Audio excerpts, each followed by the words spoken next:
And welcome. आप देख रहे हैं बॉलीवुड रिपोर्टर और मैं हूं आपके साथ सोनाली। हाजिर हूं बॉलीवुड की अप टू डेट खबरों के साथ फिर एक बार। तो चलिए करते हैं आज के शो की शुरुआत और आपको दिखाते हैं बॉलीवुड की टॉप न्यूज।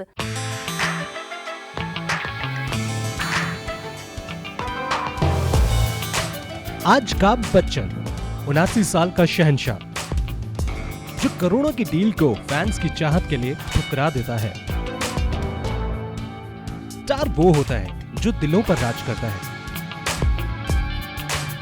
सुपरस्टार वो होता है जो दशक पर राज करता है और शहंशाह वो होता है जो बादशाहों, सुपरस्टार्स और स्टार्स पर भी राज करता है। 79 की उम्र में अमिताभ बच्चन वही शहंशाह है।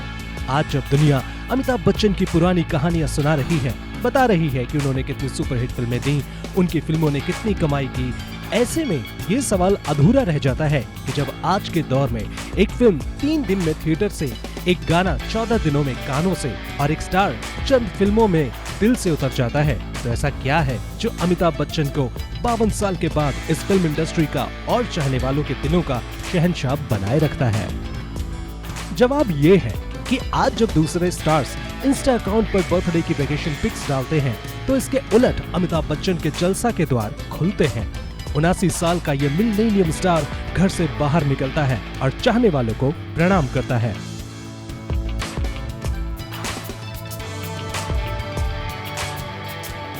दरअसल अमिताभ बच्चन महज एक स्टार नहीं है, बल्कि एक मिसाल है, एक ब्रांड है जो वक्त के साथ ढला नहीं है।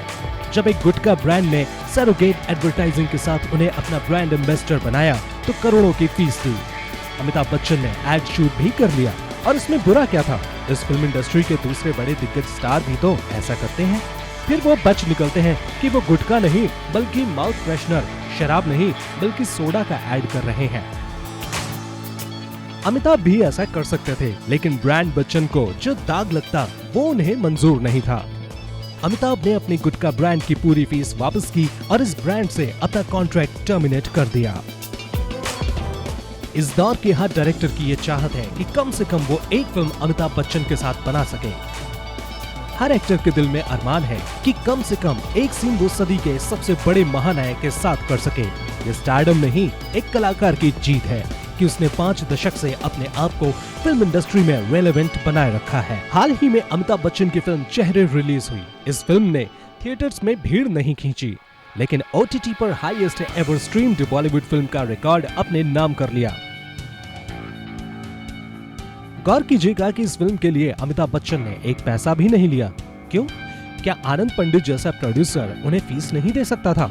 ऐसा तो बिल्कुल भी नहीं था। दरअसल अमिताभ बच्चन को लगा कि इस फिल्म के जरिए वो एक ऐसा मैसेज दे सकते हैं जो आज के समाज और जुडिशियल सिस्टम के लिए जरूरी है।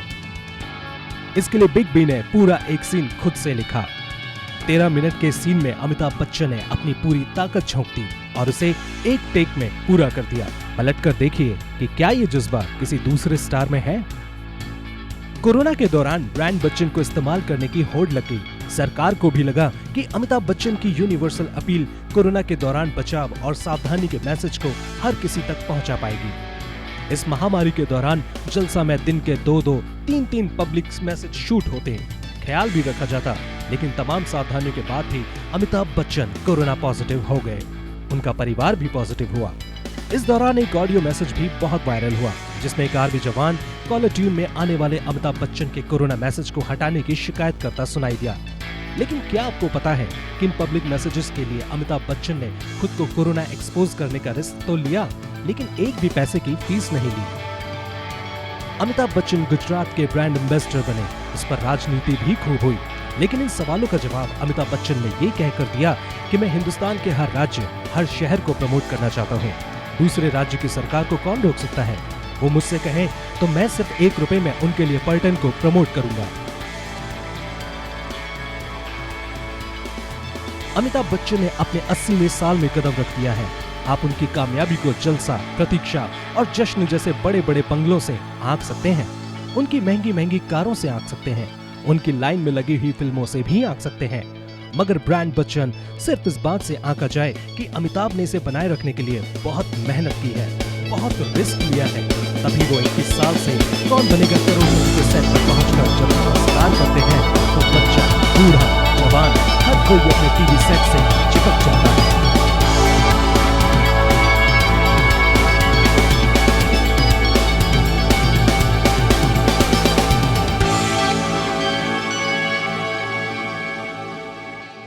अमिताभ अपनी फिल्मों के अच्छे बुरे रिव्यू पर समीक्षकों पर हाथों से लिखा हुआ नोट भेजते हैं।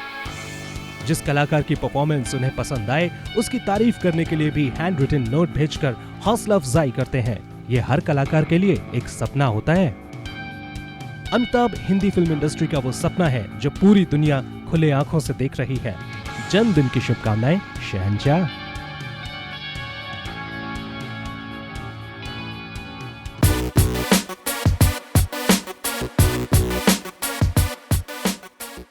लैक्मे फैशन वीक में छाया करीना कपूर खान का जलवा। बेबो के लुक ने सबका दिल जीता। मुंबई में लैक्मे फैशन वीक का संडे लास्ट डे था और इस इवेंट के लास्ट डे पर अपने लुक से सभी के दिलों पर एक बार फिर छा गई करीना कपूर खान।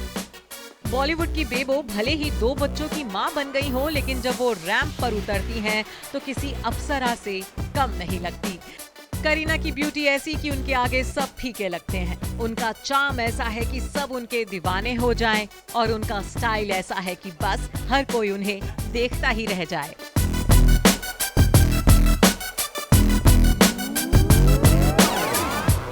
कुछ ऐसा ही करीना का दिलकश अंदाज लैक्मे फैशन वीक के ग्रैंड फिनाले पर दिखा जब वो रैंप पर गौरव गुप्ता के लिए बतौर शो स्टॉपर उतरी। करीना ने इस दौरान व्हाइट कलर का ऑफ शोल्डर फ्लोर लेंथ सिमर गाउन पहना हुआ था। इसी के साथ बेबो ने अपना मेकअप भी न्यूड रखा। वहीं बात करें एक्सेसरीज की तो करीना ने ड्रेस के साथ किसी भी तरह की कोई ज्वेलरी कैरी नहीं की थी। बात करें रैंप शो की तो इस बार पार्किंग स्लॉट से वॉक करते हुए करीना का मंच तक का सफर दिखाया गया, जहां बेबो हर पल टोटली कॉन्फिडेंट और ऑल टाइम ग्लैमरस दिखी। उनका ये सिंपल लुक बेहद एलिगेंट लग रहा था। बेबी जे की डिलीवरी के बाद करीना ने अपने वेट पर कितनी जल्दी काम किया है आप देख सकते हैं। बेबो वापस अपनी हॉट बॉडी शेप में लौट आई है। वैसे करीना कपूर खान से पहले लैक्मे फैशन वीक में बतौर शो स्टॉपर श्रद्धा कपूर भी नजर आई थी। फेमस डिजाइनर अनामिका खन्ना के लिए मिस कपूर मंच की शान बढ़ाती हुई दिखी। Black outfit with shimmery work की ड्रेस में मिस कपूर बेहद गॉर्जियस लग रही थी। सीक्वेंस से सजी उनकी ड्रेस काफी खूबसूरत लग रही थी। वहीं श्रद्धा के अलावा दिव्या खोसला कुमार भी लैक्मे फैशन वीक के मंच पर वॉक करती हुई कैप्चर हुई, तो मिसेस कुमार इस दौरान ब्लैक कलर की साड़ी में कहर ढा रही थी। फेस्टिव ट्रेडिशनल लुक को फ्लॉन्ट करती दिव्या का अंदाज बेहद ग्रेसफुल था। हाथों में चूड़ियां, माथे पर मांग टीके के साथ मिसेस भूषण कुमार ने अपना ये लुक कंप्लीट किया था।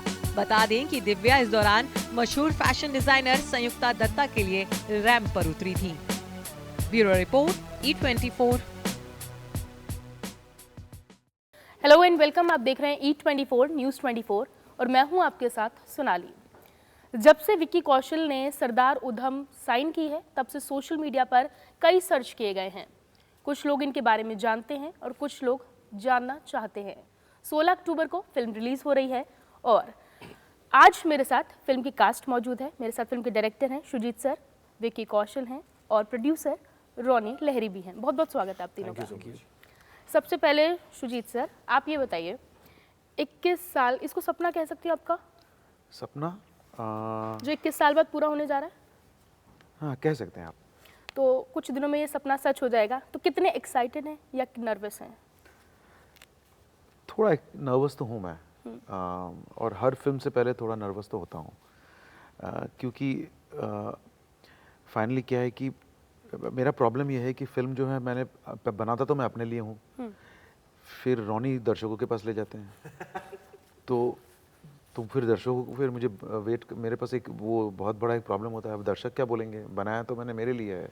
अच्छा। सो उसलिए थोड़ा नर्वस मैं ज़रूर हूँ, थोड़ी एंग्जाइटी भी है, अब है ये। और एक्साइटमेंट? एक्साइटमेंट भी है क्योंकि ना सर आपको सच बताऊं कि बनाने के बाद ना अभी लास्ट 8-10 दिन से कुछ फीलिंग नहीं आ रही है, मतलब ना क्या है बिकॉज तब इतना बोझ होता है सर में जब हम लोग बनाते हैं फिल्में, जब जब तैयारी चल रही होती है, पोस्ट प्रोडक्शन, म्यूजिक, तब सब सारा दिन रात इसमें इतना घुसे रहते हैं, सडनली कुछ समझ में नहीं आ रहा है कि अभी काम खत्म हो गया है, वैसा लग रहा है। बट एक्साइटेड हूँ मैं, ऐसा नहीं लग रहा सबको? तुमको लगता है मतलब सडनली? अच्छा विकी, ये बताइए, एक आजकल वर्ड चल रहा है प्रेप, कि स्टार्स ने प्रिपरेशन स्टार्ट कर दी है, प्रेप कर रहे हैं। जिस इंसान से आप मिले नहीं, जिस शख्स को आप जानते नहीं, उनके बारे में प्रेप करना, प्रिपरेशन करना आपके लिए कितना मुश्किल रहा है? किस तरह से आपने तैयारी करी है? जी एक्चुअली देखिए, जब एक फिल्म बनती है ना तो सिर्फ एक एक्टर नहीं 300 लोग प्रेप करते हैं साथ में, ताकि वो प्लेटफॉर्म मिल सके एक्टर को कि वो वहाँ जाके उस कैरेक्टर को निभा सके। तो ये कलेक्टिव प्रेप ही था सबका, चाहे वो 1930 का वो दौर क्रिएट करना, वैसी बिल्डिंगें, गाड़ियाँ, वो रंग, वो कपड़े, तो बहुत सारी एक टीम बहुत लोगों की जुड़ती है वो वापस आपको उस दुनिया तक पहुंचाने के लिए। जहाँ तक कैरेक्टर को निभाने की बात आती है कि as an actor physical prep भी था, मेंटल प्रेप भी था। कुछ फिल्म में मेरे 20 साल के भी पोर्शंस हैं, कुछ में मैं 40 साल का हूँ, कुछ में 30 साल का हूँ, तो कहीं ना कहीं वज़न का बढ़ाना घटाना वो खेल चलता रहा। फिर उसके अलावा आप कभी 15 डिग्री सेल्सियस में शूट कर रहे हो, कभी आप -15 डिग्री सेल्सियस में शूट कर रहे हो, कभी 15 डिग्री में कोट पहनना पड़ता है तो -15 में कोट उतारना पड़ता है। तो उस तरीके के भी चैलेंजेस थे। रही बात मेंटली उस किरदार को निभाना, उसके अपने चैलेंजेस है कि उन्होंने कुछ ना कुछ जीवन में ऐसा कुछ देखा होगा, जिया होगा, तभी हम 100 साल बाद उन्हें याद कर रहे हैं। और अगर ऐसा कुछ था जो आम इंसान नहीं उसे फील कर रहे थे या नहीं उससे जूझ रहे थे, तो आज हम उन्हें याद नहीं करते। तो ऐसे इमोशंस को जीना, उनसे रूबरू होना, उसमें हमेशा एक आपको थोड़ा सा मेडिटेटिव स्पेस में जाना ही पड़ता है, अपने आप को आइसोलेट करना ही पड़ता है कि आप बाहरी दुनिया से, अपने निजी दुनिया से थोड़ा कट ऑफ होकर एक दूसरे जीवन को निभाने की कोशिश करें। तो वो ऐसा नहीं होता कि आपने प्रेप कर लिया उसका 10 दिन, कि मैं 10 दिन में सोच लिया कि उधम सिंह ऐसे प्ले करूंगा, और फिर आगे के 100 दिन जब आप शूटिंग कर रहे हो तो आप प्ले करते जाते हो। आपको रोज आकर रोज स्टार्ट बटन दबाना है, रोज पॉज बटन दबाना है, फिर रोज स्टार्ट बटन दबाना है। तो वो एक ऑनगोइंग प्रोसेस ही चलता ही रहा। तो कुल मिलाकर जैसे आप बता रहे हैं कि आपको इस फिल्म में रहने के लिए, बने रहने के लिए काफ़ी ज़्यादा मेंटली भी इस फिल्म में आप रहे हैं, तो कहीं ना कहीं आप जैसे कैरेक्टर से कुछ आपने लिया है, कुछ सीख, कुछ इमोशनली बहुत सीख लिया है। पहले तो मेरी जो हमने फ्रीडम की बहुत लोग बात करते हैं, इक्वालिटी की बहुत लोग बात करते हैं, पर जो मेरी समझ बड़ी है सरदार उधम को प्ले करते हुए कि इनके जो मायने थे फ्रीडम के और इक्वालिटी के, वो सिर्फ देश तक ही लिमिटेड नहीं थे कि इंडियंस को फ्रीडम मिले और इंडिया में इक्वालिटी हो। वो पूरे दुनिया की बात कर रहे थे कि दुनिया का हर इंसान फ्री हो और दुनिया का हर इंसान इक्वल समझे एक दूसरे से, और वो बहुत बड़ी सोच है। वो उनके लिए जो क्राइम होता था वो एक इंसान का इंसान के लिए क्राइम होता था, एक देश का देश के अगेंस्ट क्राइम होता था, और वो उसकी बात करते थे। तो वो जब तक मैंने इस किरदार को निभाया नहीं था, उतनी बड़ी मेरी सोच थी भी नहीं, उतना मैं कभी समझ भी नहीं पाया हूँ, क्योंकि हमारे हिस्ट्री बुक्स में भी कहीं ना कहीं हम सिर्फ ये बता पाते हैं कि उस किरदार ने क्या किया था। उन्होंने जाकर लंदन गोली मारी थी, पर वो क्यों मारी थी, किस तरीके से उनके अंदर वो जज्बा आया, वो पेन, वो एंगर, वो क्या था, क्या सोच थी जो उनको पता था कि उनको फांसी लगेगी, पर फिर भी उन्होंने वो किया। तो वो सारी चीज़ें हमने कोशिश की है कि हम फिल्म के द्वारा लोगों तक पहुंचा सकें। रोनी सर, आप शुरुआत से जर्नी का हिस्सा रहे हैं शुजीत सर के साथ, तो आपने फिल्म देखी है? आप देख चुके हैं? अरे करोड़ों बार देखी। नहीं, मैंने दिखाया नहीं उनको। अब उन्होंने तो बोला कि करोड़ों बार देखी है। वो तो मैं जैसे पहले शूटिंग हो रहा था तो मॉनिटर में देखता था, एक सीन शूट हुआ, अगले दिन दूसरा, फिर जब एडिट होना शुरू हुआ तो पहले एक सीन का एडिट हुआ वैसे देखा, फिर 2 सीन जोड़ा, फिर तीसरा जोड़ा, करते करते मतलब पूरा ही देख लिया। तो फुल आउटकम जो अब निकला है फिल्म का, उससे आप कितना खुश हैं? Satisfied satisfied. नहीं, वो मैं आपको बता दूं, वो खुश इसलिए हैं क्योंकि पहले जो एडिट थी ना 5 घंटे की थी, तो अभी आ गई है थोड़ी कम होके, तो उस खुश है कि कम से कम उतना तो उड़ गया है कम से कम। राइट। आप तो 5 घंटा नहीं बैठेंगे देखने के लिए, करेक्ट? कितनी ड्यूरेशन है सर वैसे फिल्म की? 2.5 घंटे की फिल्म है, जैसे नॉर्मल होती है। अच्छा, तो ये बताइए, जैसे पहले इस रोल के लिए इरफान सर को चुना गया था, तो अब जैसे विक्की कौशल को आपने चुना, ये जर्नी कैसी रही फिर? विक्की के कैसे आपके दिमाग में आया कि इस कैरेक्टर के लिए विक्की परफेक्ट रहेंगे? देखिए वो तो मतलब एकदम अचानक तो नहीं होता है वो धीरे धीरे धीरे धीरे बात करते करते, धीरे धीरे साथ में रहते हुए, समय गुजारते हुए कुछ चीज़ें होती हैं जिसको मैं शब्दों में तो एक्सप्लेन नहीं कर पाऊँगा क्यों। एक कारण जो मैंने पहले भी बोला है कि ये खुद भी पंजाबी हैं, तो यू नो जलियांवाला बाग के बारे में जानते हैं, पढ़े हैं, थोड़े से सुने भी हैं अपने। सेम शहीद भगत सिंह के बारे में सुने हैं, सरदार उधम के बारे में सुना है उन्होंने, तो ये भी एक मायने रखता है। और मेरे लिए इन एक्टर का मतलब फिजिकल से ज़्यादा एक एक्टर का मेंटल, वो सोचता कैसे है, वो मेरे लिए मायने रखता है। सो कहीं ना कहीं हम लोगों की सोच में जो है एक कहीं बैलेंस मिला था हमको, तो आई थिंक उसी तालमेल को देखते हुए आई थिंक धीरे धीरे लगने लगा था कि उन्होंने पकड़ लिया है जो कैरेक्टर को हम चाह रहे थे करने के लिए। फिल्म में पंजाबी एक्सेंट का यूज़ किया गया है? जी, काफ़ी जगह पंजाबी एक्सेंट, और उसमें इनकी पंजाबियत का बहुत हेल्प भी मिला है हमको। विकी, कोई एक डायलॉग जो आप सुनाना चाहें ऑडियंस को? डायलॉग अभी मैं ट्रेलर से ज़्यादा नहीं बोल सकता, तो ट्रेलर में एक डायलॉग है कि मर्डर को प्रोटेस्ट मानेगा या प्रोटेस्ट को मर्डर मानेगा आपका ब्रिटिश लॉ। कोई जिंदा भी है, जो आप जो ट्रेलर में देखेंगे, जो एक लाइन से एंड होती है ट्रेलर की, कोई जिंदा है, वो एक बहुत ही इम्पॉर्टेंट लाइन है जो करेक्टली जब आप फिल्म देखेंगे आपको पता लगेगा कि जिस सीन में ये लाइन आती है, बहुत सिंपल लाइन है कि कोई जिंदा है, पर उसके मायने बहुत बड़े हैं। राइट। अच्छा, जैसे आपकी पेट्रियाटिक फिल्म्स जब बैक टू बैक अगर आप साइन करते हैं, तो कहीं ना कहीं आपका कैरेक्टर जो होता है, आप अपने आप को हर कैरेक्टर से कैसे अलग करते हैं?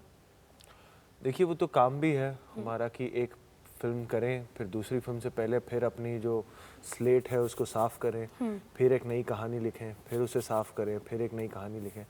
तो ये तो एक काम भी है हमारा कि ये करना ही पड़ेगा। तो किसी तरह हो जाता है। कई बार आपको वक्त मिलता है कि बहुत तैयारी करने का, आप बैठते भी हैं डायरेक्टर के साथ, राइटर के साथ, आप जैम करते हैं और उस दुनिया को जानने की कोशिश करते हैं, क्योंकि at the end of the day आप एक वेसल ही हैं जिसके थ्रू एक डायरेक्टर का विजन लोगों तक आप पहुंचाते हैं। राइट। अच्छा सर, रॉनी सर, जैसे बॉक्स ऑफिस पर तो क्लैश का जैसा डर रहता है कि ये फिल्म रिलीज हो रही है, अब हाल फिलहाल में OTT पर भी 2-4 फिल्में बैक टू बैक आने वाली हैं, तो आपको इस अब OTT को लेकर कहीं कोई डर, कोई क्लैश तो रहता नहीं, तो कहीं बॉक्स ऑफिस कलेक्शन का डर नहीं है, तो OTT पर फिल्म रिलीज करना ज़्यादा सेफ मानते हैं? नहीं, बहुत डर है। वो देखिए वो सामने पूरे अमेज़न वाले बैठे हैं, फिल्म उन्होंने ली है, नहीं चलेगी तो आएंगे ना मेरे पास, तो ज़्यादा डर है OTT में। एक्चुअली OTT पे ज़्यादा क्लैश होते हैं, ये क्योंकि इतना पहले तो इंटरव्यू थिएटर में, जब हम इंडिया में थिएटर में रिलीज करें तो सिर्फ इंडियन फिल्मों के साथ क्लैश होता था। अब तो OTT में हम हॉलीवुड की पिक्चरों से भी क्लैश हो रहे हैं, कोरियन पिक्चरों से भी क्लैश हो रहे हैं, मलयालम सिनेमा से भी कुछ आ रहा है, फलाने देश से भी कुछ आ रहा है, तो अब तो क्लैश तो और ज़्यादा बढ़ गया। बढ़ गए हैं, सही बात है। तो इसलिए हम चाहते हैं कि बहुत सारे OTT रहे, बहुत सारे ऑप्शंस रहें सबके पास, ताकि हम भी आराम से फ्रीली फिल्म बना सकें, और मतलब ताकि लोग और देख सकें अच्छा कंटेंट। सर, जैसे फिल्म का नाम है सरदार उधम, सरदार उधम सिंह क्यों नहीं? अब ये तो फिल्म का नाम है सरदार उधम, मुझे लगा कि सरदार उधम होना मैं चाहिए। कुछ कमेंट्स पढ़ रही थी तो कुछ लोग कह रहे थे कि हम इंटरव्यूज में भी या हम फिल्मों में भी सरदार उधम लिखा है, सरदार उधम सिंह जी क्यों नहीं? हमें उन्हें रिस्पेक्ट देनी चाहिए। जी, आई थिंक मैं ये जो फिल्म बना रहा हूँ और मेरी जो उनको लेके जो सोच है, ऑफ कोर्स वो एक बहुत बड़ी मेरी एक उनके ऊपर एक ओड है, एक ऑनर है, एक रेस्पेक्ट भी है। मैं उनको, सरदार उधम को एक्चुअली मैं अपना दोस्त मानता हूँ।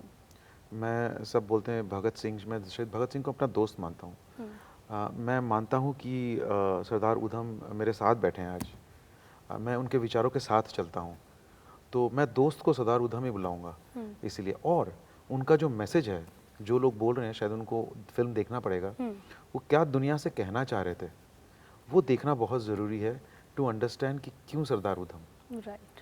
तो ये एक कारण है। कमेंट्स तो ज़रूर दीजिए, उनको कोई भी देते हैं ज़रूर, जिनको लगता है देना चाहिए कमेंट, तो शायद उन्होंने मेरा जवाब भी सुना होगा, और जब वो फिल्म देखेंगे तो और समझ पाएंगे कि क्यों सरदार उधम। अच्छा, ऑडियंस से विक्की क्या बोलना चाहेंगे? 16 अक्टूबर को फिल्म आ रही है। जी, यही कि 16 अक्टूबर को फिल्म आ रही है अमेज़ॉन प्राइम वीडियो पर, सरदार उधम। प्लीज़ देखिएगा अपने परिवार के साथ, दोस्तों के साथ। कुछ कहानियाँ हमारे इतिहास में ऐसी हैं जिन्हें भूलना नहीं चाहिए। बहुत इम्पॉर्टेंट है कि हम उन्हें याद रखें। और आपके पास एक यंत्र है, रिमोट, जिसमें पॉज बटन है। कोशिश कीजिएगा आप वो ना दबाएं, रिमोट को साइड में रखें और पूरी पिक्चर साथ में एक ही बार में देखने की कोशिश कीजिएगा। थैंक यू सो मच हमसे बात करने Thank के लिए। you. Thank you.